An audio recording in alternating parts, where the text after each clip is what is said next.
Je fin laver chadek moi et puis kounya m'a utiliser couteau pour moi capable faire couper tête là.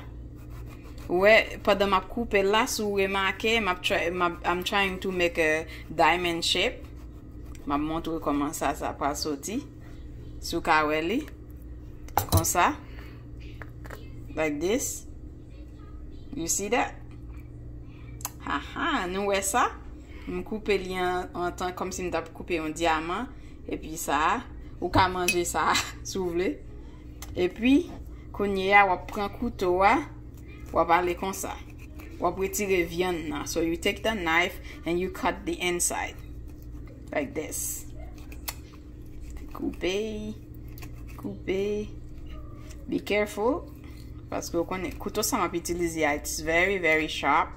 So you getting the juice and all the pulp out. Getting all that good stuff. And then, nous prend cuillère. Là, on prend cuillère, fait comme ça. Like this. Oh, m'pas c'est dans chadek ça tape rouge, but again là c'est l'autre là qui rouge. So ça pas rouge, li on genre m'pas comprendre couleur, but li pas rouge, li pas blanc. So, well, oups, oh mes jus y a tombé.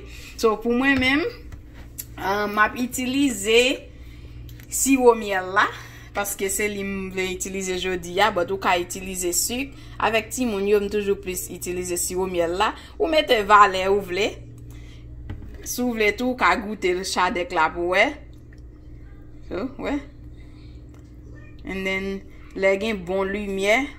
Et wap wè li fait comme si son bagay qui gen un diamant dedans li kap clairé. Ouais, ou mettez li ou bien passer li ou faire pour honey pour sirop miel là capable passer tout en dedans like this. See? Like that. And then ou ka commencer goûter si vous voulez.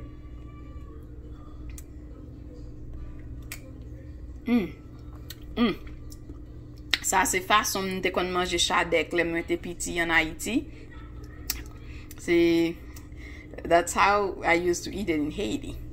So look at it. See, all that juice, nothing is wasted. And I didn't put too much honey, so it's really nice.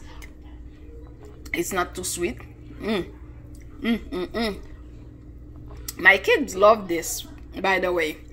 They really like this, and we've been doing that for a while. Alright, thanks for watching. Haitian way of eating a grapefruit. Another way you could eat and enjoy a grapefruit. Thank you. À la prochaine.